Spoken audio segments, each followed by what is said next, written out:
Mes chers amis, nous allons maintenant découvrir quelques enseignements par rapport à la fête de Purim. Nous avons un principe qui est très simple, c'est qu'il y a ce que l'on appelle la Malchut dans le domaine de la Kedusha, dans le domaine de la sainteté. Et il y a également la Malchut dans le domaine de la Tum'a, de l'impureté. Et là, on peut comprendre que l'histoire du peuple d'Israël est toujours la même. Quand je dis toujours la même, c'est que ce n'est que le temps qui change, ou la période qui change. Mais rappelez-vous, pour bien comprendre et pour bien cerner le mode de fonctionnement de l'histoire du peuple d'Israël, c'est que lorsque nous avons Yaakov et nous avons Esav, et ce que dit le verset là-bas, c'est que lorsque Yaakov, Akol Kol Yaakov, lorsque la voix, c'est la voix de Jacob, autrement dit, lorsque le peuple d'Israël est en phase avec son Créateur, et lorsque je dis être en phase avec son Créateur, c'est d'être en adéquation avec la volonté de Dieu à travers ses mitzvot et à travers la Torah. À ce moment-là, eh bien, le peuple d'Israël va avoir une emprise sur les nations, sur Esav. À partir de là, ce qu'il faut comprendre, c'est que malheureusement, lorsque ce n'est pas le cas, lorsque le peuple d'Israël ne respecte pas la volonté de Dieu, alors ce sont les mains de Esav qui l'emportent sur Jacob. Et ça veut dire que les nations ont une emprise, bien évidemment, sur le peuple d'Israël, une emprise qui s'accompagne de souffrances, comme on a pu le voir tout au long de notre histoire. Il faut comprendre que la fête de Purim ne fait pas exception à cet état de fait, où nous voyons que lorsque il y a ce qu'on appelle cette malchut, la malchut dans le domaine de la Kedusha, lorsque celle-ci connaît un essor considérable, alors à ce moment-là, le peuple d'Israël devient invulnérable. Dans le cas contraire, et c'est l'histoire de Purim, l'histoire de Amalek, c'est l'histoire de Haman. Et là, c'est ce qu'on appelle la malchut dans le domaine de la Tum'a, dans le domaine de l'impureté, qui prend maintenant le dessus. Et la conséquence, c'est, comme le dit le verset, Aster astir panai, que Akadosh Baruch Hu, dans ce genre de situation où on ne respecte pas sa volonté, alors oui, Akadosh Baruch Hu, on voile sa face, comme le dit encore une fois le verset. Et là, ce que Rabbi Nathan va maintenant mettre en évidence, c'est que qu'est-ce qui est à l'origine de ce voilement de la face de Akadosh Baruch Hu? Et là, ce que nos sages nous enseignent, c'est ce que l'on appelle Pegam Ha'achila. Nous savons que le peuple d'Israël a entaché son état à cause de ce que l'on va appeler la achila, ce que l'on va appeler cette nourriture qui malheureusement va par la suite avoir des conséquences que nous allons découvrir au fil de l'histoire de Purim. Cette notion de achila, cette notion de nourriture, fait référence à ce banquet qui a été organisé, cette séouda qui a été organisée par Ahashverosh. Et nos sages nous disent que malheureusement, les problèmes ou les ennuis du peuple d'Israël commencent dès lors où le peuple d'Israël accepte de participer à ce banquet. D'autres textes nous diront également que malheureusement, ils se sont également prosternés devant des idoles et là aussi, certains textes nous diront que malheureusement, le peuple d'Israël s'est assimilé. Et là, on comprend donc que ce qui est à l'origine et ce qui a été le déclencheur, ça a été le fait que malheureusement, cette notion de achila, cette notion de kashrut n'a pas été respectée. Certains pourraient même se demander, mais parce qu'on n'a pas mangé kasher, alors à ce moment-là, on mérite d'être exterminé. Et là, c'est quelque chose qui est incompréhensible. Il y a d'autres fautes qui sont beaucoup plus graves que consommer ou participer à un banquet. Qui plus est, il faut savoir que même ce banquet, et même si on a mangé, on a participé, d'après les textes, eh bien, Achashverosh a fait en sorte que chacun puisse manger cachère. Et là, on ne comprend plus rien. Parce qu'on se dit, s'ils ont mangé cachère, ils ont été invités. Comme si maintenant, le maire d'une commune invite la communauté et que toute la communauté participe. Donc, ça voudrait dire quoi? Que l'on se retrouve maintenant dans cette même situation qu'à l'époque de Purim. Et tout en sachant, bien évidemment, que si le maire de la commune nous invite, il fera en sorte que tout soit cachère pour la communauté juive. Là aussi, on a du mal à comprendre. Alors, ce que nous dit maintenant Rabbi Nathan, c'est que, tout d'abord, je vais laisser ça de côté. Tout d'abord, nous avons ce Haman. Là aussi, c'est un personnage un petit peu particulier.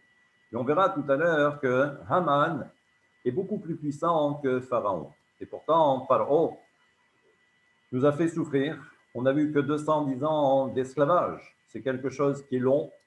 Et le peuple d'Israël a dû endurer cette souffrance. Et pourtant, on verra que, d'après les textes, que Amalek, Haman, c'est le même personnage, c'est la même lignée, le même esprit, était supérieur en méchanceté par rapport à Pharaon.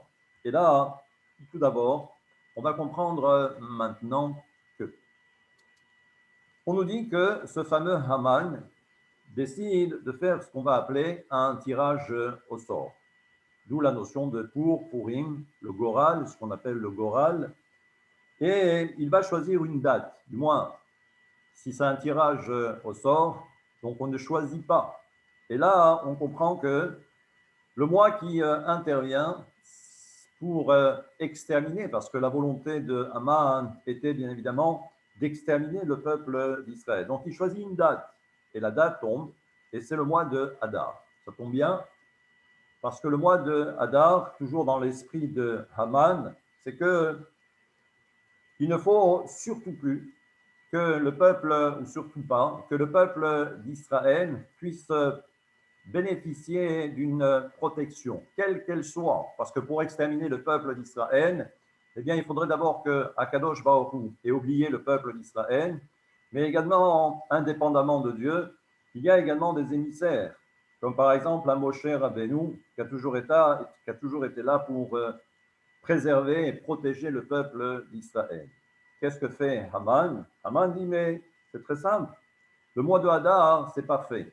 Nous savons que le 7 Hadar, Moshe Rabbeinu est décédé. À partir de là, il se dit, eh bien, c'est certainement la meilleure date.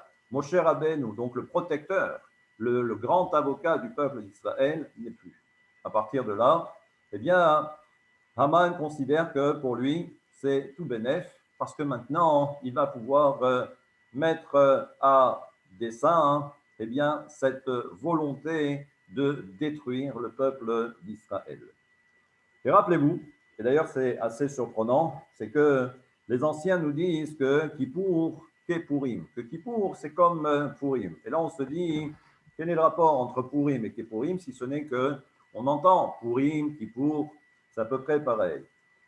Ce que nous fait remarquer ici Rabbi Nathan, c'est que il y a cette notion de Goral. Et lorsque l'on parle de Goral, ça nous rappelle quelque chose également de bien précis et qui est en rapport direct avec la fête de Kippour, ou le jour de Yom Kippour. Vous vous rappelez certainement qu'à l'époque du Temple, à l'époque du Beth Hamikdash, il y avait deux béliers, il y avait deux boucs. Il y avait celui que l'on appelait le Seir la Azazel, donc c'était ce bouc qui était destiné à Kadosh Baruch Hu, ce bélier. Et il y avait également ce Seir que l'on appelait Seir la Azazel. Maintenant, il fallait savoir également que lorsque on parle de ces deux boucs, les deux boucs étaient identiques. Ils avaient la même forme, ils avaient le même âge, ils étaient peut-être même jumeaux. Et ensuite, on faisait ce qu'on appelle le goral. Donc, il y avait dans un sac, il y avait deux tablettes où il y avait la Shem pour Dieu et il y avait également pour la Azazel. Et le Kohen rentrait à l'intérieur et il disait que quand il sortait, Ça, c'était pour la chaîne. À partir de là, on savait que tout allait aller bien pour l'année en cours. Et ensuite, donc, on retirait bien évidemment la Azazel. C'est ce qu'on va appeler plus tard le bouc émissaire. Maintenant, ce que nous enseigne ici Rabbi Nathan, c'est que cette notion de Goral, donc il veut dire, en fait, c'est un tirage au sort. Il faut savoir que à un niveau supérieur, et ça c'est assez surprenant, et je vais tout simplement vous livrer ce que nous dit Rabbi Nathan, qu'il est mal à Kulotov. Il faut savoir qu'en fait, à un niveau supérieur, tout est bon. C'est la notion de Tov. Vesham est là-bas, dans cet endroit, dans cette dimension, Beshorsham, Afilo Asitra Achra Beshorsha Utov. Et nous savons que par rapport à cet endroit-là, cette racine, eh bien, on s'aperçoit que tout est bon. C'est-à-dire qu'à un niveau supérieur, le bien et le mal n'existent pas. Où je dis, tout est Tov, tout est bon. Même le mal est bon. Vous allez me dire, on ne comprend rien du tout. C'est vrai que comment se fait-il qu'à un niveau supérieur, on puisse nous dire que le Ra et le Tov, que le mal et le bien ne font qu'un, et tout s'apparente à la notion de Tov, à la notion de bien. Et ça, c'est ce que le genre humain a du mal, ou l'esprit humain a du mal à comprendre, parce que nous sommes des gens tout à fait rationnels.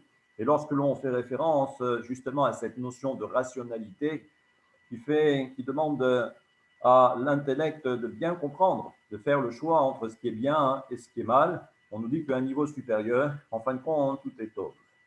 Regardez la suite.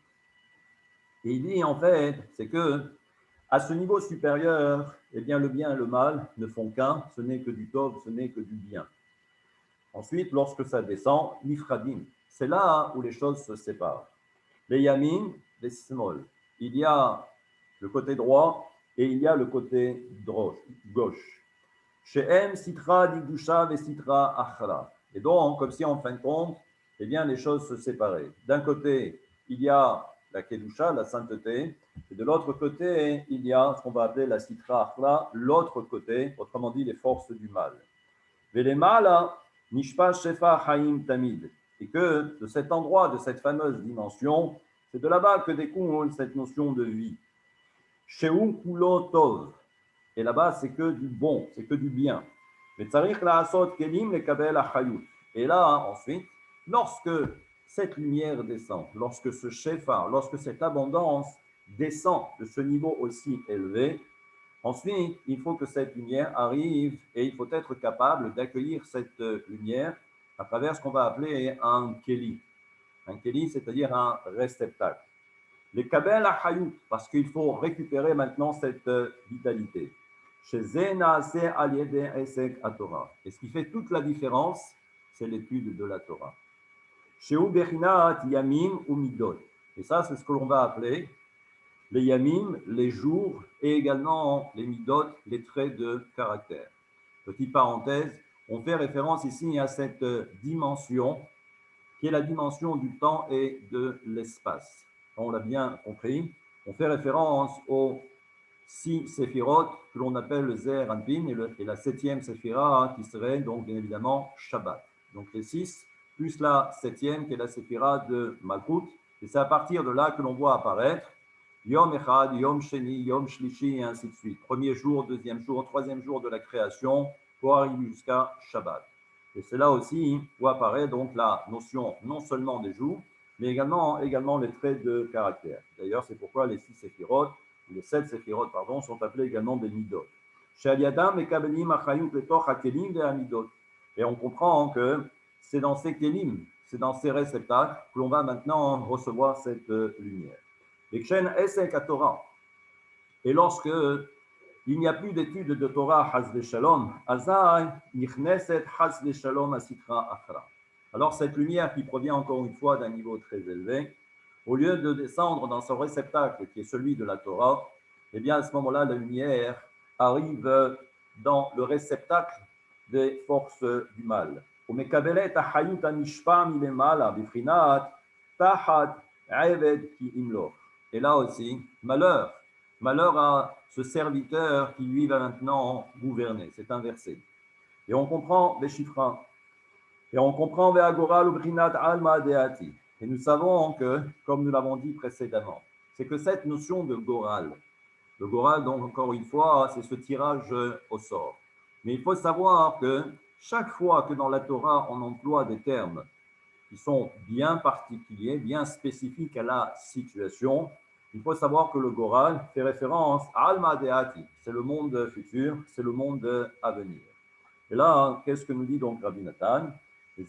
Alma Deati ou Goral Ehad Kulotov. Et c'est-à-dire que cette dimension qu'on appelle la dimension du monde futur, le monde à venir, c'est ce qu'on va appeler Kulotov.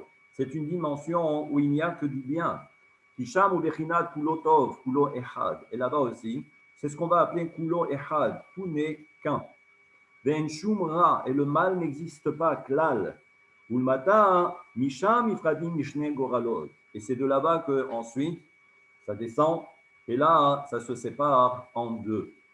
Goral Echad Hashem, c'est-à-dire un tirage au sort pour Dieu, et un Goral, d'accord, pour la Azazel. Et là, et c'est là que justement intervient le libre arbitre. Et dès l'instant où l'on fait référence à cette notion, cela implique que chacun va devoir choisir, que chacun va devoir choisir son camp. Leatzmo, goralo vehelko, c'est-à-dire quelle est la part que chacun souhaite recevoir.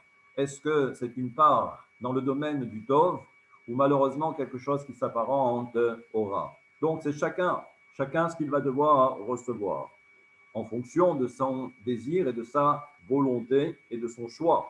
על כן צריכים לשמור מאוד את הזיכרון שידעתך במחשבת בעלמא דעתי.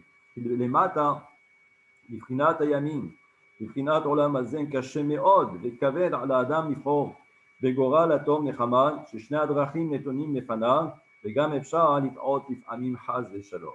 Et il dit le problème, c'est que lorsque ça arrive dans ce monde, là aussi, le choix va être très difficile parce que parfois, eh bien, on peut être induit en erreur en pensant que là aussi, eh bien, on pensait avoir fait le bon choix. Mais force est de constater et après, in fine, s'apercevoir qu'on a été totalement floué, on a été totalement dans l'erreur la plus absolue. Les Amir Tov Vera Ora Betov. Et parfois, on a considéré que le bien, c'était le mal et que le mal était le bien. Alors c'est pourquoi, justement, il faut rester concentré et il faut être connecté justement dans ce kuloto, dans cette notion de goral, de cette dimension où il n'y a que du bien, kulo lachem. Et là-bas, il n'y a que Dieu et tout n'est que pour Dieu. Et là, on comprend. Et c'est pourquoi le verset nous dit aujourd'hui, Natati lefanecha, j'ai placé devant toi et haïm et tov, la vie et le bien. Et la suite du verset, vous la connaissez. Si ce n'est pas la vie et si ce n'est pas le bien, eh bien c'est tout le contraire. Et là, ubachalta bahaim. Et ce que nous demande Akadosh Baruch Hu, c'est de choisir justement la vie. Et là, pour relier l'ensemble de cet enseignement avec la fête de Purim. Eh bien, qu'est-ce qu'on nous dit? מבחינת עלמא דעתי שיוכלו על השם, נמשך לו גם למטה שיגורלתו בעולם הזה להיות בחלקו של הקדוש ברוך הוא, וזהו השם מנת חלקי וחוסי, שזכה להיות בחלקו של השם יתברך, כי אתה תומיך גורלי. Et là aussi, tout ça, ce sont des versets où on demande à Kadosh Baruch Hu, menat chelki, on veut avoir notre part, mais notre part en Dieu. On veut également que Akadosh Baruch Hu fasse partie justement, qu'il soit là pour nous préserver, pour nous épauler. Et là, on comprend Ata ze bechinat alma deati, bechinat ata hu Hashem Elohim, chez ze bechinat alma deati shu kulo tov. Et là-bas, on comprend que Ata hu Hashem ha-Elohim, que Dieu est l'éternel, que l'éternel est Dieu. Et là, on comprend que encore aussi, ce sont deux dimensions où on comprend qu'il n'y a aucune différence entre le Yud Kevavke et le Elohim. וכל זה הוא על ידי התורה, שעל ידי ממשיכים החיים לתוך הימים והמידות, והיינו שממשיכים החיים ממקור החיים מעלמא דעתה. Et là, on comprend donc que si l'on veut faire descendre justement cette lumière qui s'apparente à l'unité ou à l'unicité de Hakadosh Baruch Hu, ça, cela ne peut se faire qu'à travers justement l'étude de la Torah. Valken Haman Arasha. Et maintenant, ce Haman, ce mécréant, Ipin Pulua Goral, Sheratza le Apin Goral, il a voulu justement casser ce système. Et c'est pourquoi les Apil, il a fait tomber cette notion de Goral. Les Apil Mamash, il a voulu vraiment les faire tomber. Sheratza le Apil Goral, Shomekor Achaim. Et il a voulu justement faire déplacer le curseur, cette notion de Haïm, cette notion de vie, cette notion de Tov, les Hamshich, les Atzmo, les Helko. Donc il a voulu s'accaparer en quelque sorte cette lumière qui provient de cette haute dimension. Chaz veshalom, les Hamshich hagoral, les Haïm, les Asitra achra. Et donc il a voulu s'accaparer cette notion de Haïm, cette notion de vie, dans le domaine ou dans l'escarcelle des forces du mal que lui-même représente. Et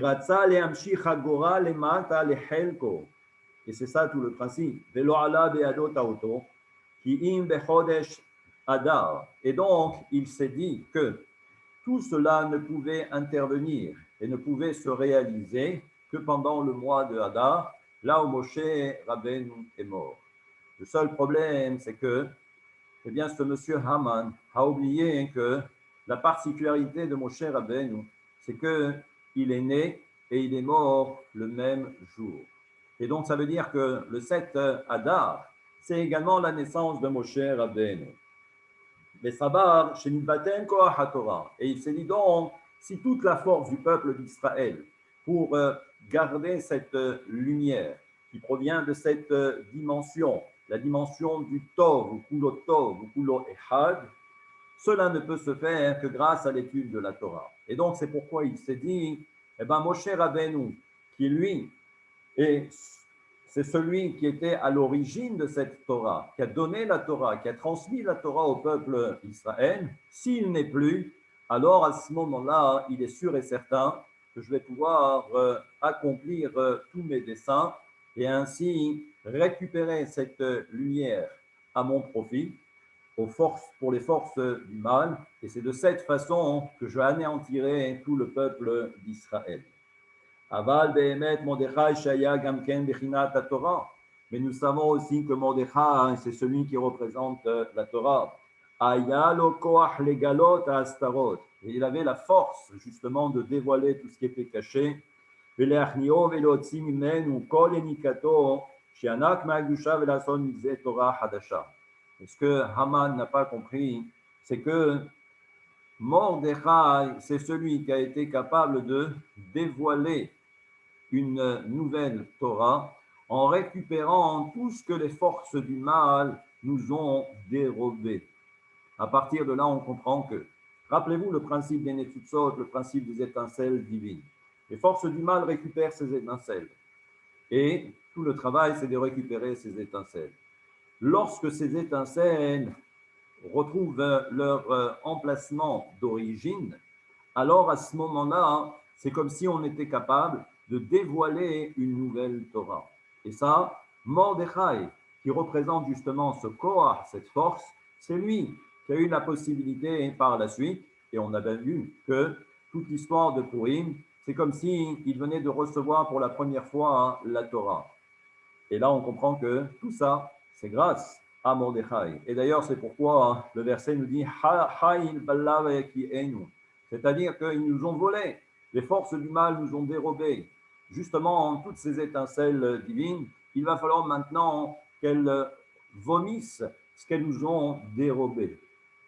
Et là, d'ailleurs, Shaya Koach Lachnia Arav Elaglia Hayut, Sheyesham, Ad Shoresh Enikata Mekor Achaim, Beazar, Yashuf Veitafer Achayut Shaya Etzlo, Begalut, Veyenase Mize Torah Hadasha.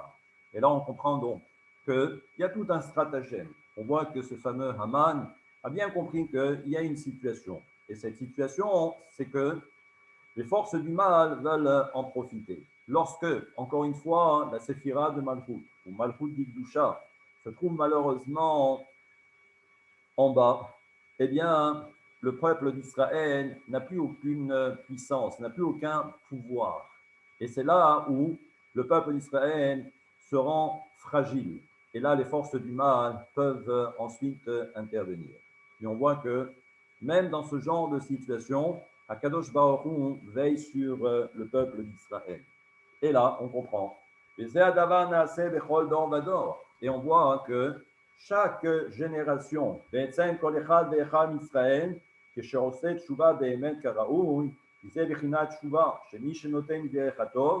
là, on comprend que là aussi, il y a ce lien avec cette notion de Teshuvah, car le peuple d'Israël a fauté. Le peuple d'Israël a fauté en participant à ce banquet qui était organisé par Ahashverosh. Là aussi, la fête de Purim, c'est une certaine forme de Teshuvah. Ils ont jeûné pendant 3 jours. Et là, on comprend que toute l'histoire se répète, que ce soit au niveau collectif, mais également au niveau individuel. Et là, on comprend que c'est le principe de la Teshuvah, que si quelqu'un doit faire Teshuvah, c'est parce qu'à un moment donné, il n'a pas choisi la bonne option. C'est-à-dire qu'il y a le côté droit, il y a le côté gauche. Et là, qu'est-ce que demande Akadosh Baruch Hu? C'est de faire un choix. C'est la notion du libre arbitre. Si quelqu'un, malheureusement, s'est éloigné, c'est qu'il n'a pas fait les bons choix dans sa vie. Et donc, il s'est éloigné. Et maintenant, tout le principe de la Teshuvah, c'est justement de revenir. Et il a emprunté justement cet itinéraire qui conduit à ce que l'on va appeler le ra, ce que l'on va appeler le mal, Hazbe Shalom.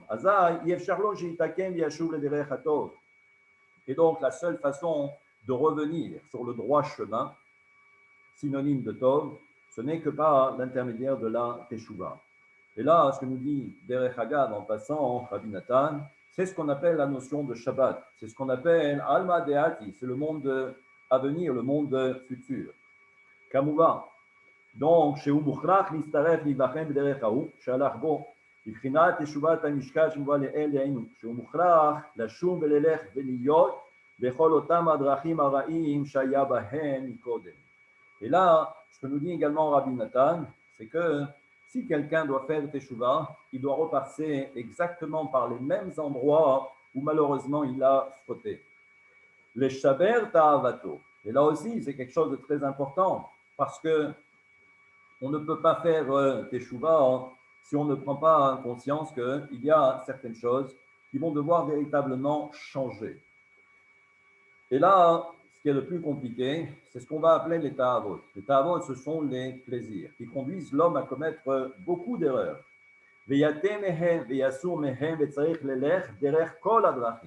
bien justement, par rapport à toutes ces choses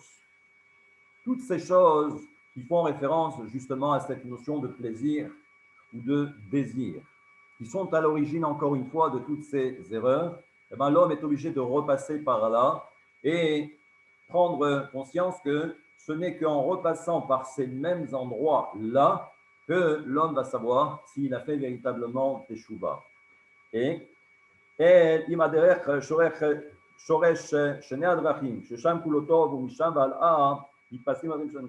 וזה בחינת הציבו לך ציונים, שימי לך תמרורים, שתהי ליבך למסילה, et ainsi de suite. Et là, donc on comprend que שצריך לשום ליבו למסילה בדרך שהלך בה מקודם. Et donc là, il doit bien se rappeler, il doit bien visualiser tous les endroits où malheureusement l'homme a pu commettre des erreurs. Et là, benachzor derech oto l'Hashem. Et c'est en repassant par ces mêmes endroits qu'il va pouvoir maintenant se présenter devant Akadosh Baruch Hu. לבחינת תשובה, ועל כן צריך להציב לו ציונים וסימנים, et c'est pourquoi il doit bien visualiser, il doit mettre des marques en quelque sorte pour se rappeler. ובל ייכשל ליטעה בהם, pour ne pas qu'à nouveau il puisse trébucher et commettre des erreurs ou s'égarer. מאחר שכבר טעה בהם, כי הם דרכים טועים ונבוכים מאוד. Et là où l'homme s'est trompé, il faut qu'il fasse vraiment très attention, qu'il soit prudent. וצריך לשמור עצמו מאוד ולעשות לעצמו סימנים וציונים בהם חס ושלום מאוד, et ainsi de suite. Et donc là, Rabbi Nathan continue, il nous dit, et il dit, c'est ça en fin de compte le principe de la Teshuvah, parce que le mot Teshuvah fait référence à la notion de Bina. Ça fait référence également à ce que l'on a appelé Alma Deati, le monde à venir.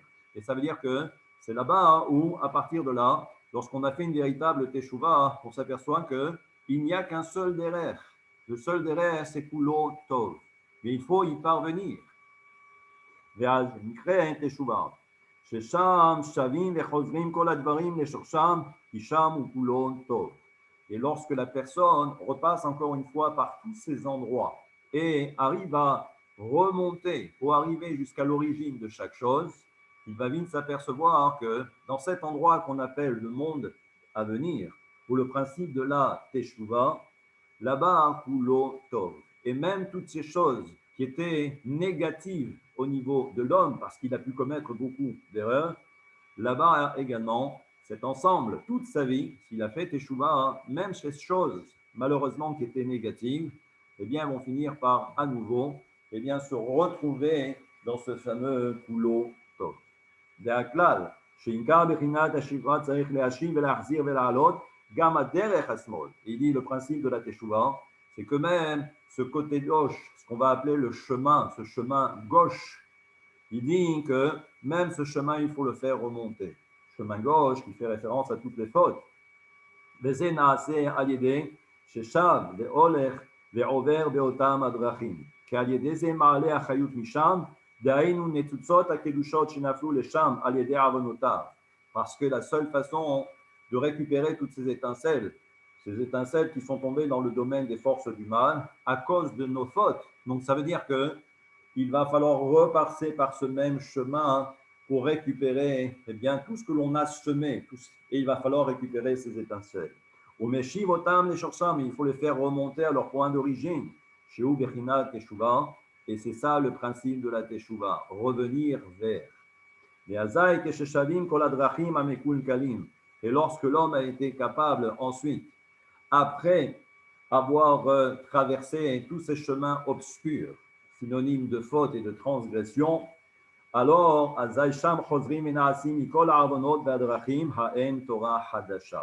et c'est pourquoi lorsque l'homme arrive à remonter et à traverser à nouveau tout ce cycle négatif pour revenir vers le point d'origine, lorsqu'on y arrive, c'est là où se dévoile ce qu'on va appeler une nouvelle Torah, une Torah Hadasha. Et ça, c'est ce que nous a enseigné Rabbeinu, chez Merabonot Israël, qu'à cause des fautes d'Israël, chez Iskul Ha'atid de Bechinat Teshuvah, et lorsqu'ils feront Teshuvah, Amitit, une vraie Teshuvah, Azayen Asemem Torah Hadasha, de là se dévoilera une nouvelle Torah, une Torah Hadasha. Et c'est ça toute l'histoire de Purim.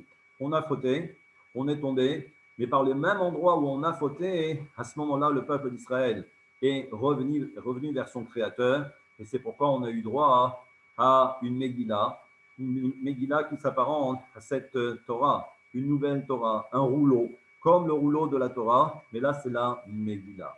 Voilà, c'est ça toute l'histoire du peuple d'Israël, mais également à titre individuel, c'est exactement la même chose. Prochain enseignement demain.